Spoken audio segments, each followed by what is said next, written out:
నన్ను గణపరచు వారిని నేను ప్రైజ్ గాడ్, హల్లెలూయా.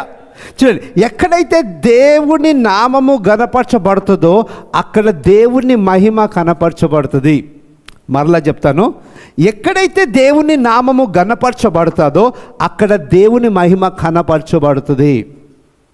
మీ జీవితంలో, నా జీవితంలో దేవుని మహిమ ఏదైతే ఉన్నదో అది కనపరచబడాలి, ఇతరులు చూడగలగాలి అని అంటే ఏం చేయాలి? మనము దేవుని నామమును గణపరచాలి, గణపరచాలి. We need to honour God. సమూయేలు ప్రవక్తతో దేవుడు చెప్తా ఉన్నాడు, if you honour me I will honour you. అవునండి, ఏలి కుటుంబము మీరందరూ అంటే మీరు నన్ను గణపరచలేదు, అందుకే నేను చెప్తున్నాను, మీరు నన్ను గణపరచలా నేను మిమ్మల్ని గణపరుస్తాను. ఎంతమంది అడుగుతారు, దేవా నన్ను, నా జీవితాన్ని గణపరచు అని. దేవుడు మీ జీవితాన్ని, నా జీవితాన్ని గణపరచాలంటే ఇట్స్ కండిషనల్. మనము ఫస్ట్ ఆయనను గణపరచాలి. హల్లెలూయా. మనం దావీదు జీవితంలో చూస్తాం, మొదటగా దావీదు దేవుని గణపరచాడు కాబట్టి దేవుడు దావీదును గణపరిచాడు. హల్లెలూయా. యోసేపు దేవుణ్ణి గణపరిచాడు కాబట్టి యోసేపును దేవుడు గణపరిచాడు. దానియేలు దేవుణ్ణి గణపరిచాడు కాబట్టి దానియేలును దేవుడు ఏం చేశాడు? గణపరిచాడు. Praise God. ఈ రోజున ఎంతమంది అంటారు దేవుడు నన్ను గణపరచాలి అని? అయితే ఆ కండిషన్ ఏంటిది? మనం ఆయనను గణపరచాలి. హల్లెలూయా. సో మనం ఎప్పుడైతే ఆయనను గణపరుస్తామో ఆయన మహిమ మన మీద కనపరచబడుతుంది. ఆయన మహిమ మన మీద ఎప్పుడైతే కనపరచబడుతుందో ఆయన కార్యములను మనం అనుభవిస్తాము. ఇంతవరకు అర్థమైన అందరూ గట్టిగా హల్లెలూయా అంటారండి. ఆల్ రైట్, లాస్ట్ వీక్ ఇదంతా చూసాము. నా ప్రజలు, నా బిడ్డలు ఏం చేస్తున్నారు? కేవలం వారి నోటితోనే నన్ను గణపరుస్తున్నారు, కేవలం వాళ్ళ మాటలతో, వాళ్ళ పెదవులతో నన్ను గణపరుస్తున్నారు, కానీ వాళ్ళ నా హృదయం మాత్రము దూరంగా ఉన్నది. దేవుడు ఆవేదన పొందుతూ ఉన్నాడు. God is so sorry, is so sad. ఏమన్నా, కేవలం వాళ్ళ పెదవులతో, with their lips they honour me but their hearts are far away from me.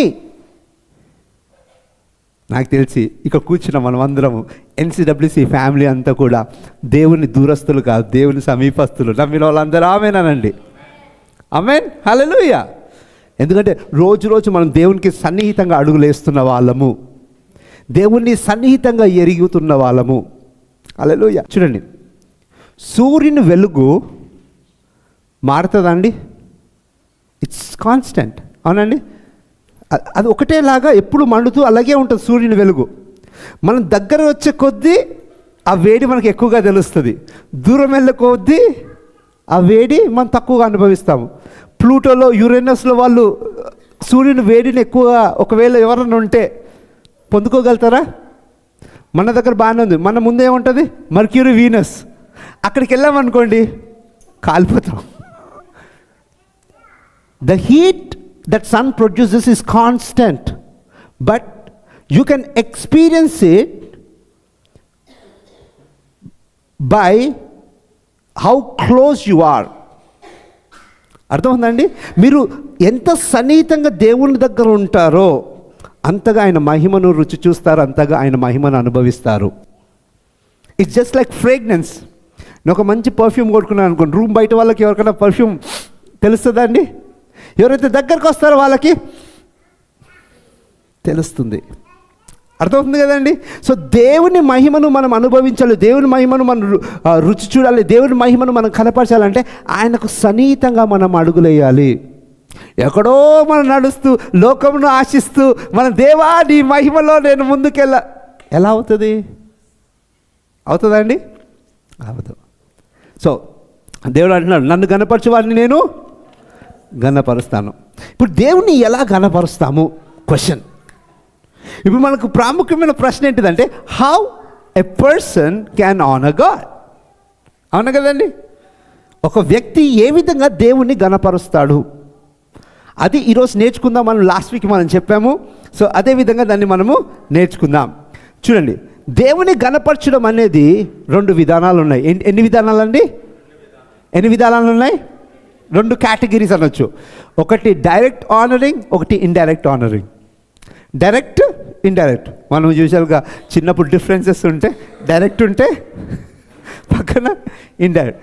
Directly proportional, indirectly proportional. చిన్నవి చదువుకున్నాం కదా. ఇప్పుడు చాలా జాగ్రత్తగా గమనించాను. దేవుని డైరెక్ట్గా కనపరచడం ఏంటి, దేవుణ్ణి ఇండైరెక్ట్గా కనపరచడం ఏంటి అనేది మనం ఈ రోజున చూద్దాం. ఎంతమంది నాతో పాటు ఉన్నారు? గ్లోరీ టు గాడ్, హల్లెలూయా. చూడండి, ఈరోజు మనం నేర్చుకుంటుంది అనుదినము మన జీవితంలో మనం పాటించాలి. ఇది ఒక్కరోజు ఏదో బాగుందిలే, అయ్యో ఏదో నేను సరి చేసుకోవాలన్నది కాదు. It's an everyday, it's everyday walk with God. ఓకేనా అండి? అనుదినం మనము ఇది అభ్యసించాలి, పాటించాలి, ఎక్సర్సైజ్ చేయాలి. Glory to God. డైరెక్ట్, అందరూ చెప్పండి, direct honouring. Direct honouring, direct honouring దేవునికి ఇంపార్టెంటే, ఇండైరెక్ట్ ఆనరింగ్ కూడా దేవునికి ఇంపార్టెంటే. రెండు విధాలుగా ఆయనను గణపరచాలని ఆయన కోరుతాడు. ఎందుకు? మనల్ని గణపరచడానికి. Praise the Lord, hallelujah, glory to God. ఫస్ట్ది ఏంటిదంటే, giving God the first place is honouring God. దేవునికి మన జీవితంలో మొదటి స్థానం ఇవ్వడము ద్వారా మనం ఆయనని ఘనపరుస్తాము. ఏంటిదండి? దేవునికి మన జీవితంలో ఏ స్థానము? మొదటి స్థానము. ఏం జరుగుతుంది? ఆయనను మనము ఘనపరుస్తాము. ప్రైజ్ గాడ్, హల్లెలూయా. సో చూడండి, చాలా జాగ్రత్తగా గమనించండి. మొదటి స్థానం ఇవ్వడం అంటే ఏంటి? ప్రాముఖ్యతనివ్వడము. మొదటి స్థానం ఇవ్వడం ఏంటి? ఆయనకు సమయం ఇవ్వడము. ఎవరికైతే మనము ఇంపార్టెన్స్ ఇస్తామో వారికి మన టైం ఇస్తాము. మన జీవితంలో ఏది ఇంపార్టెంటో ఎలా తెలుస్తుంది తెలుసా అండి? మనం స్పెండ్ చేసే టైం బట్టి. ఇప్పుడు దేవుడు ఇంపార్టెంట్ అనుకోండి, బైబిల్, వాక్యం వినడము, వర్షిప్ చేసుకోవడం ఉంటుంది. దేవుడు ఇంపార్టెంట్ కాదనుకోండి, అవి ఉండవు కేటగిరీ. అంటే మన లిస్ట్ ఆఫ్ వర్క్స్ రోజులో, మన డైలీ రొటీన్లో అవి కనబడవు. అర్థమవుతుంది అనుకుంటున్నాను. If something is important to you, you spend time with it. అయితే ఈరోజు దేవుడు అడుగుతూ ఉన్నాడు మనందరినీ, మీ జీవితంలో మీకు ఏది ఇంపార్టెంట్, ఏది మీ జీవితంలో ఫస్ట్ ప్లేస్? దేవుడు అన్నాడు, if you give me the first place, you are honouring me. మనం ఎప్పుడైతే దేవునికి మొదటి స్థానం ఇస్తామో ఏం చేస్తాం? దేవుణ్ణి మనము గణపరుస్తాము. ఆయన గణపరిచిన వారిని ఆయన ఏం చేస్తాడు? తిరిగి గణపరుస్తాడు. Glory to God, hallelujah, hallelujah. So ఈ రోజున మనం ఈ విషయంను మనం అర్థం చేసుకోవాలి. Giving God the first place, giving God the first place. మత్తయి రాసిన సువార్త 22వ అధ్యాయంలో మనం ఒక ఆసక్తికరమైన విషయం చూస్తాము. మత్తయి రాసిన సువార్త 22వ అధ్యాయములో ఒక వ్యక్తి వచ్చి అడుగుతారు యేసయ్యను, యేసయ్య నువ్వు బాగా బోధిస్తున్నావు, ఇదంతా బాగానే ఉంది, అన్నిటికంటే ప్రాముఖ్యమైన దాన్ని ఏమంటాము, అన్నిటికంటే ప్రాముఖ్యమైన ఆజ్ఞ ఏంటి? మనందరూ తెలిసిన స్టోరీయే. What do you think is the important commandment? So ఆయన వచ్చి యేసయ్యను ప్రశ్నించడానికి ప్రయత్నిస్తూ ఉన్నాడు. మోషే అయితే 10 ఆజ్ఞలు ఇచ్చాడు, దేవుడు ఇచ్చాడని. ఇప్పుడు నువ్వు వచ్చావు కదా, నువ్వు చెప్పు, you tell us what is the important commandment. అయితే యేసయ్య 22:37 చదవండి. 22:37. అందుకు ఆయన, నీ పూర్ణ హృదయముతోను, నీ పూర్ణ ఆత్మతోను, నీ పూర్ణ మనస్సుతోను నీ దేవుడైన ప్రభువును ప్రేమింపవలనన్నదియే. వావ్, ఏమంటున్నారు ఇక్కడ?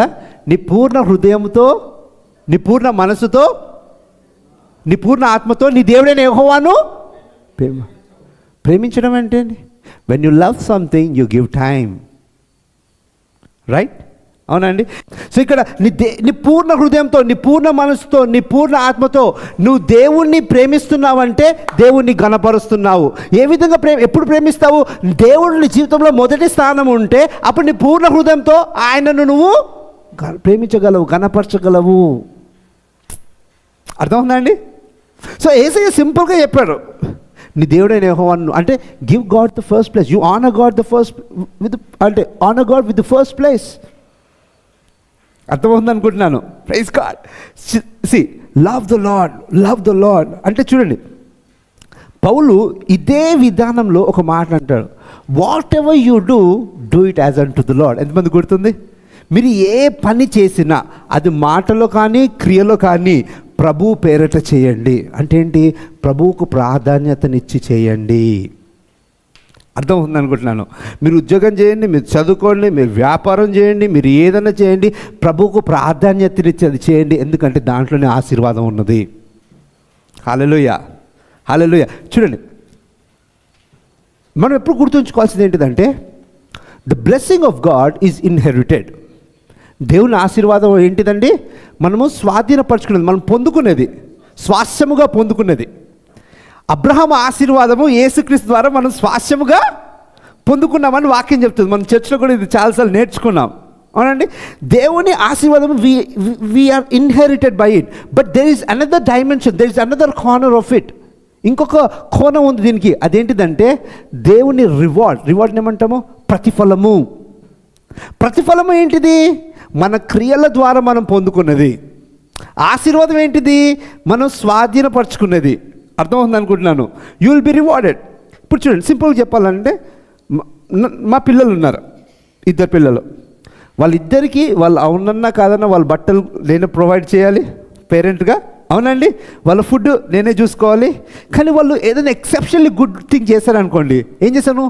ఎక్స్ట్రాగా వాళ్ళకి గిఫ్ట్ ఇవ్వడం జరుగుతుంది, అవునండి. నాకు చాలా గుర్తు, చిన్నప్పుడు నా 3rd క్లాస్లో బాగా గుర్తు. ఎప్పుడు చెప్తాను, మళ్ళీ చెప్తాను, నేను సిగ్గుపడను ఇది చెప్పడానికి. రవి నవ్వుతున్నాడు. నా 3rd క్లాస్లో మా డాడీ చెప్పారు, నీకు 90 to 95% వస్తే నీకు బాగా ఇష్టమైన క్రికెట్ బ్యాట్ నేను కొనిస్తాను అన్నారు. మనం ఏం చేస్తాం? ఇక చదివాం బాగా, 90-95% నేను అనుకున్న పర్సంటేజ్ వచ్చాను. ఇప్పుడు ఏం చేస్తాను? డాడీ నువ్వు నాకు రివార్డ్ ఇస్తాను, నా రివార్డ్ ఏది? అర్థందండి. మా అన్నయ్యకి లేదు, మా చెల్లి వాళ్ళకి ఆ గిఫ్ట్ లేదు, నా ఒక్కడికే ఉన్నది. ఎందుకు? రివార్డ్. ఎందుకు? ఏదైతే ఆశించారో దాన్ని మించి నేను చేశాను కాబట్టి ప్రతిఫలము. ఎప్పుడు వస్తుంది ప్రతిఫలము? For something extraordinary you do. ఇప్పుడు అందరు ఎగ్జామ్స్ రాస్తారు, కానీ ఒక్కరికి స్టేట్ ఫస్ట్ వస్తుంది. ఎందుకు? Extraordinary performance. వాళ్ళని ఏం చేస్తుంది? టాపర్గా నిలబెడుతుంది, అంతేనా? ఎస్, అర్థమవుతుందా అండి? అయితే ఇప్పుడు చూడండి, పౌలు, ఈ అపోస్తలుడైన పౌలు ఇదే చెప్తా ఉన్నారు. What ever you do it in the name of the lord, for you will be rewarded. అంటే మనం ఏ పని చేస్తామో ఆ పని ప్రతిఫలం మనకు దొరుకుతుంది. సామెతల్లో, కీర్తనలో అనేక చోట్ల ఉంటుంది. You will be rewarded by what you do. నువ్వు చేసే పని ద్వారా నువ్వు ప్రతిఫలం పొందుకుంటావు. అయితే ఎప్పుడైతే నేను దేవుని ఘనపరుస్తానో, నా క్రియల ద్వారా, నా ప్రవర్తన ద్వారా ఎప్పుడైతే దేవుని ఘనపరుస్తానో, ఎప్పుడైతే దేవునికి నా జీవితంలో మొదటి స్థానం ఇస్తానో, ఎప్పుడైతే దేవునికి నా జీవితంలో మొదటి సమయాన్ని ఇస్తానో, ఏం జరుగుతుంది? దేవుని ఘనపరుస్తున్నాను. ఎక్కడైతే దేవుడు ఘనపరచబడతాడో అక్కడ ఆయన మహిమ కనపరచబడుతుంది. Praise God, hallelujah. Where the name of God is honoured, there the glory of God manifest. There the glory of God is seen. Praise the Lord. Hallelujah. ఇప్పుడు చాలా జాగ్రత్తగా గమనిద్దాం. మొదటిది ఏంటిదండి? దేవుణ్ణి ఘనపరచడంలో మొదటిది giving first place to God. దేవునికి మొదటి స్థానమును ఇవ్వడము. ఇక కూర్చున్న మనం అందరము ఎవరైతే నిజంగా దేవుణ్ణి ఘనపరచాలనుకుంటున్నారో, దిస్ ఈస్ ద ఛాలెంజ్. ఏంటి? దేవునికి ఏమి ఇవ్వాలండి? మీకు ఒకటి తెలుసా అండి? దేవునికి 2nd ప్లేస్ ఇష్టం ఉండదు. దేవునికి 2nd ప్లేస్ ఇష్టం ఉండదు. దేవునికి 1st ప్లేస్ ఇష్టం. అందులోనే ఆయన గౌరవించబడతాడు, అందులోనే ఆయన ఘనపరచబడతాడు. ప్రైజ్ గాడ్, హల్లెలూయా. నేను అన్నీ చేసుకుంటా దేవా, నువ్వు ఒక మూలకుండు. నడుస్తుందా అండి? అలాగా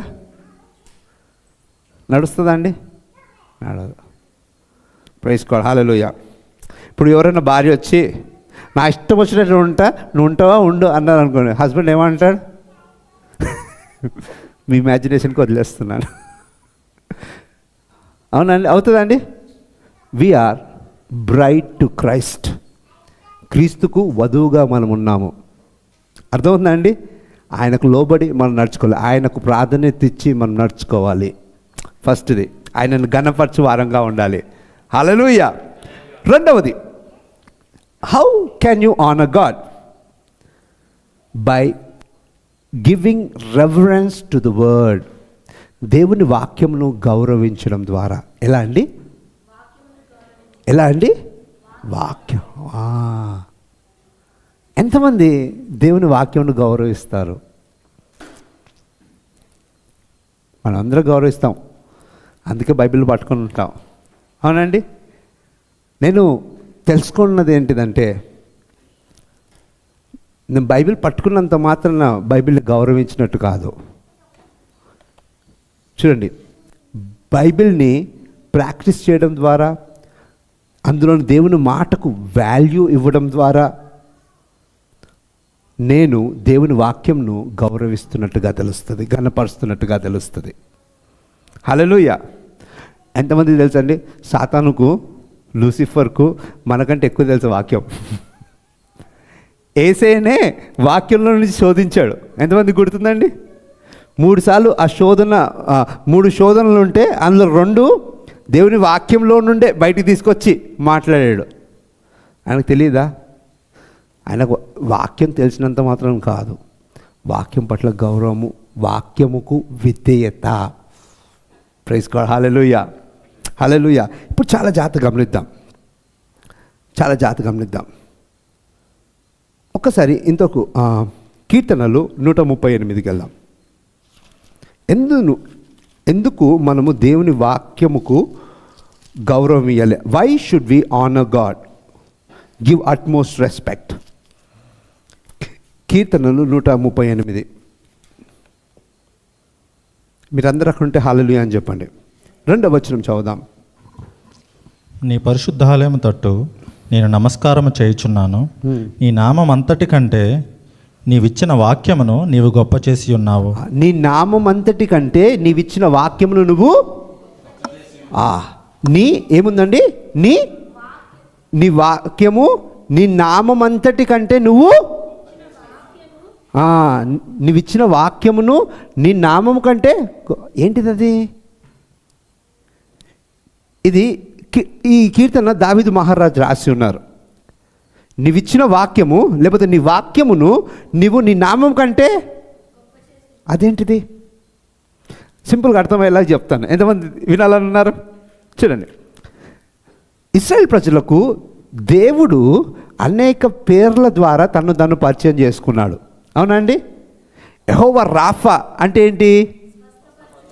మనందరికీ తెలుసు. యెహోవా ఈరే అంటే ఏంటి? చూచి సమకూర్చేవాడు. అవునండి. యెహోవా నిస్సి అంటే ఏంటిది? ధ్వజము, జయంనిచ్చువాడు, రైజ్ ఇన్ ద బ్యానర్. అవునండి. యెహోవా షలోమ్ అంటే ఏంటి? సమాధానమును తీసుకొని వచ్చేవాడు. అవునండి. యెహోవా మక్కదేశ్ అంటే ఏంటి? పరిశుద్ధపరచువాడు. యెహోవా సిద్కెను అంటే ఏంటి? నీతిగా చేయువాడు. అవునండి. ఎలోహీం అంటే ఏంటి? దేవుడు. ఎల్షదాయ్ అంటే ఏంటి? సర్వశక్తిమంతుడు. ఇలా పాత నిబంధనలో దేవుడు ఇశ్రాయేల్ ప్రజలకు తాను అనేక పేర్లతో పరిచయం చేసుకున్నాడు. ఓకేనా అండి? అయితే ఇప్పుడు దావీదు మహారాజుకు ఈ గొప్ప ప్రత్యక్షత దేవుడు ఇచ్చాడు. ఏంటంటే, నీవు నీ వాక్యమును నీ నామము కంటే గొప్ప చేసి ఉన్నావు, అంటే గణపరిచి ఉన్నావు, హెచ్చించి ఉన్నావు. వా. సో దేవుడే ఆయన నామము కంటే ఆయన వాక్యమును ఎక్కువ చేశాడు అని అంటే, మనము ఆ వాక్యముకు ఎంత ప్రాముఖ్యతనివ్వాలి మన జీవితంలో? ఆయన ఏమన్నాడు? ఆయన నామమంతటి కంటే ఆయన వాక్యమును హెచ్చించి ఉన్నాడు, గణపరిచి ఉన్నాడట.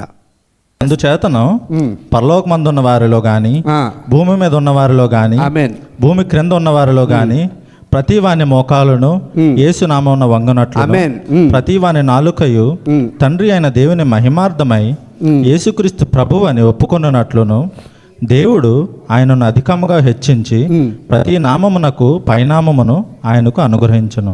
చూడండి, పాత నిబంధనలో దేవుడు ఆయన వాక్యమును అన్నిటికంటే గొప్ప చేశాడు, హెచ్చించాడు అని ఉంది. కొత్త నిబంధనలో దేవుడు యేసుక్రీస్తును అందరికంటే హెచ్చింపజేశాడు అని, అన్ని నామముల కంటే. కాంట్రాస్ట్ చేస్తున్నాడు దేవుడు? కాదు. ఎందుకనంటే ఆ వాక్యమే యేసుక్రీస్తు కాబట్టి. హల్లెలూయా, హల్లెలూయా. ఆదియందు వాక్యము, ఆ వాక్యము శరీరధారి అయి కృపా సత్య సంపన్నుడుగా మన మధ్య. అంటే ఏంటి?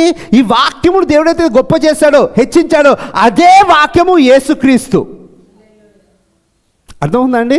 అందుకొరకు ఇక్కడ ఏమంటున్నాడు అపోస్తలుడైన పౌలు ద్వారా, దేవుడు యేసుక్రీస్తు నామమున ప్రతి మోకాలు వంగును, ఆయనకు అధికారం ఇచ్చి ఉన్నాడట. అర్థమవుతుందండి? ఆయన నామమును హెచ్చించాడట, ఘనపరిచాడట. ఇప్పుడు చూడు, దేవుడు ఆయన వాక్యముకు అంత విలువనిస్తే, దేవుడు ఆయన వాక్యమును అంత అంటే గౌరవించి ఘనపరుచుకుంటా ఉంటే మనం ఎంత గౌరవించాలి?